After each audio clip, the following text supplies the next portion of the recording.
Inihahandog ng Dialect Phase, ang Philippine Center of the International Theater Institute at ng Earth Savers Movement sa pakikipagtulungan ng NBC, ang Manila Broadcasting Company ang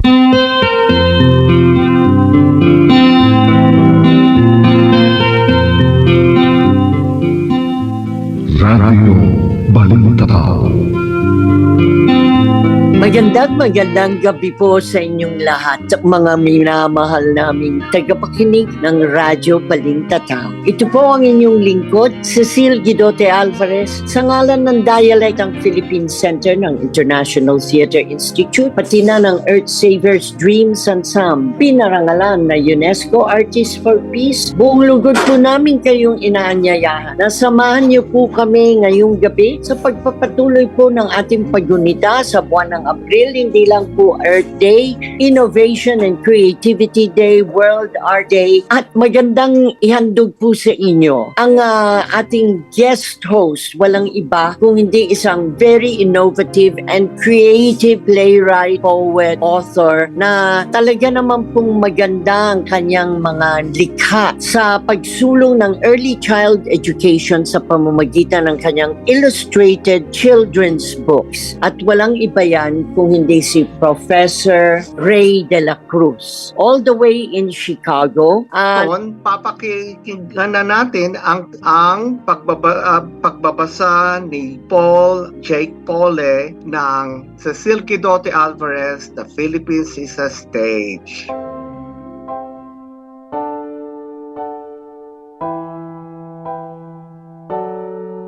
Cecile Guidote Alvarez, The Philippines is a Stage, written by Rey E. Cruz, illustrated by Beth Barocha. Cecile Guidote's childhood was full of imagination.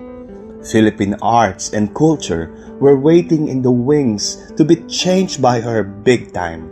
Oh, the world of imagination! She spent a lot of time in her family's garden in Quezon City. Among red and pink bougainvilleas, she would closely watch a butterfly fleeting from one flower to another. Then, she would pretend that she was also a butterfly. Her friends would happily join her in the garden. They would all pretend to be queens and princesses in a deep forest, decorating themselves with leaves and flowers. When she was at home, she played house with her older brother Cesar. "Okay, you do the cleaning," she said. "I'll do the cooking. We'll go to the market together." At night, her nanny CB would tell legends, fairy tales, and ghost stories. "Why does the pineapple have many eyes?" she asked. Piña was a girl who always had a problem looking for things. When she slept, she would have rainbow dreams of faraway places, delightful creatures whispering into a giant ear, flying the wind, worshipping the sun. Cecile loved pretending, so she acted in school plays. She enjoyed memorizing her lines, following directions, wearing different costumes, and moving on stage. And when she bowed at curtain calls, she was thrilled when the audience applauded loudly. But after every performance, she felt something was missing. Most of the plays where she acted were in English and written by foreigners. In addition, when she went to the library to do research on drama, she found only a few plays written by Filipinos, and they were almost all written in English. At that time, English was the language of the rich and the educated. Tagalog which is the basis of the national language, and other native languages were considered bakya, or low class. If ever there was a play in Tagalog, the setting was usually in rural towns or the province. Having a Tagalog play set in the big city of Manila was just not done. Tagalog and other native languages help express true feelings and thoughts. Also, when they are translated into English, many ideas are not expressed enough, if not lost. Cecile sadly thought, when would Filipinos write their own plays in Tagalog or their native languages so they could really express themselves? Cecile was always excited to watch shows. She looked forward to the Lenten season because there were so many shows. During the Holy Week, she and her family would usually vacation in Vigan City, Ilocosur, which was her mother's hometown. She saw flagellants who whipped themselves because they were sorry for their sins. She also joined the nightly procession. Her favorite image was Saint Veronica, which held an imprinted piece of cloth with the image of same three faces of the suffering Jesus Christ. It was like watching a play in which she felt sorry for Jesus Christ and Saint Veronica. On Easter Sundays, Cecile would wake up very early to watch Domingo Sabbath. She would be carried away by the show. Two processions met in a huge bamboo archway that stood in a crossing. An all-female procession carried the image of the Virgin Mary, whose face had been veiled in black.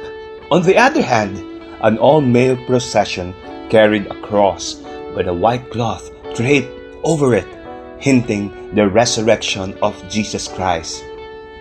A black curtain separated the image of the Virgin Mary and the cross. Little girls dressed as angels stood on the raised levels of the archway as they sang an Ilocano Easter hymn and threw flowers. A saxophone player accompanied their singing. A loud, tearing sound was suddenly heard.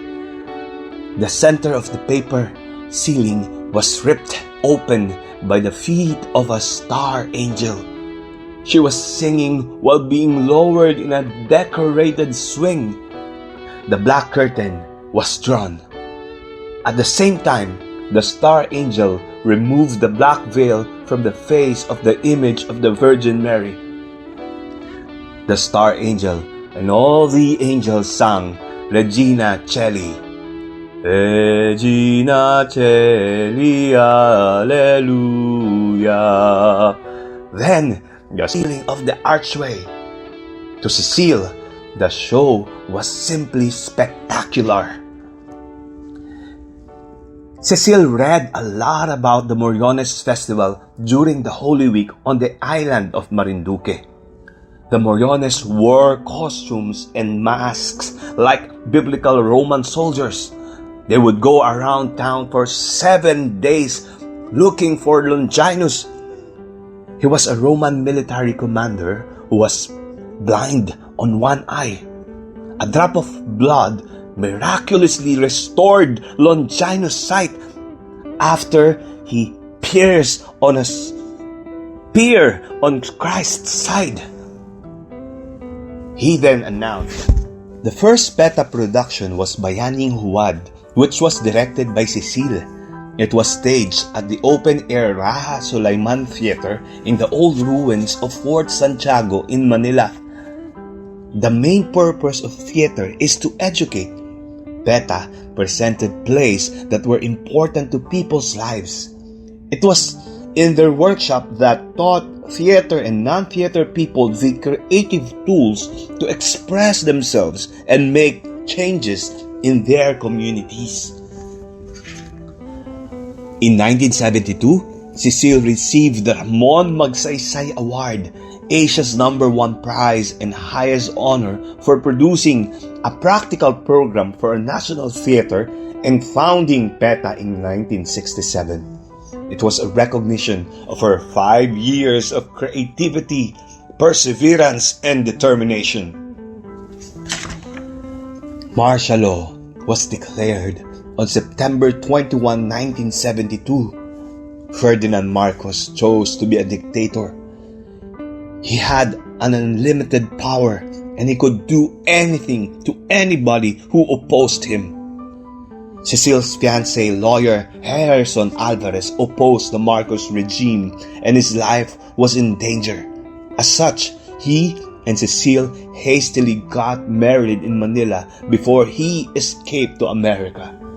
Because PETA had plays that criticized the Marcoses, she later escaped to America.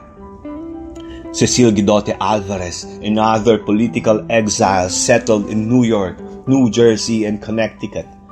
She was based at the La Mama Experimental Theater Club in New York City. She resumed to be involved in the theater, especially in advancing performances from developing countries. The PETA that she left behind kept on operating, but it was always on her mind.